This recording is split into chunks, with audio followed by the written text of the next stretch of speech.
ఒక ముస్లిం నవాబు ఎప్పుడు నిర్ఘాంతపోయాడు అని అంటే అర్ధరాత్రి సమయంలో రాముడు మరియు లక్ష్మణుడు స్వయంగా తన గదిలో కనిపించి తన ముందు 6 లక్షల బంగారు నాణేలను పోగు చేసినప్పుడు వారి భక్తులలో ఒకరిని జైలు నుండి విడుదల చేయడానికి చెల్లించిన ధర ఇది 17వ శతాబ్దపు భద్రాచలం ప్రాంతానికి చెందిన పన్ను వసూలు చేసే కంచర్ల గోపన్న కథ. ఒక రోజు కొంతమంది గిరిజన మహిళలు అడవిలో రాముడు, సీత మరియు లక్ష్మణుల దైవిక విగ్రహాలను కనుగొన్నారని తెలుసుకున్నాడు.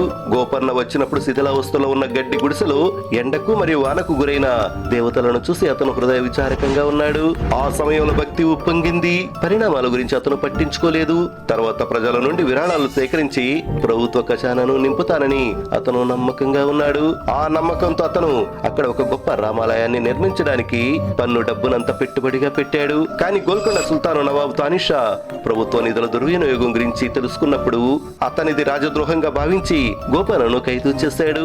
గోపన్నను హైదరాబాదులోని గోల్కొండ కోటలోని చీకటి గదిలో బంధించారు. ఇప్పుడు దీనిని రామదాస్ బందీఖానా అని పిలుస్తున్నారు.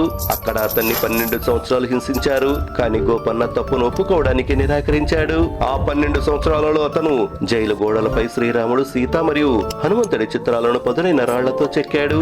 అవి నేటికి స్పష్టంగా కనిపిస్తాయి. అప్పుడు ఒక రాత్రి ఒక అద్భుతం జరిగింది. నియంత నవాబు గాఢ నిద్రలో ఉన్నాడు.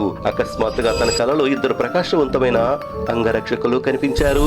వారు తమను తాము రాముడు మరియు లక్ష్మణుడుగా అని పరిచయం చేసుకుని అతనికి 6 లక్షల బంగారు నాణాలు అందజేశారు. నవాబ్ అది కేవలం కళ అని అనుకున్నాడు. కానీ అతను ఉదయం మేల్కొన్నప్పుడు అతను రోమాలు నిక్కబడుచుకున్నాయి. అతని కలలో సమర్పించబడిన 6 లక్షల బంగారు నాణేలు వాస్తవానికి అతని మంచం పక్కన ఉన్నాయి.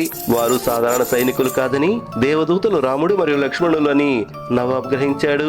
అతను ఏడుస్తూ జైలుకు వెళ్ళాడు. అతను గోపన్న పాదాలను పట్టుకొని క్షమాపణ చెప్పి గౌరవంగా విడుదల చేశాడు. ఆ రోజు నుండి గోపన్న రామదాస్ గా పిలువబడ్డాడు. ఈ పవిత్ర స్థలం తెలంగాణలోని భద్రాచలం రామాలయం. దీనిని నేడు దక్షిణాది అయోధ్యగా పిలుస్తున్నారు. తన భక్తుని రుణం తీర్చుకున్న భగవంతుని కోసం కామెంట్స్లలో జై శ్రీరామ్ అని రాయగలరు.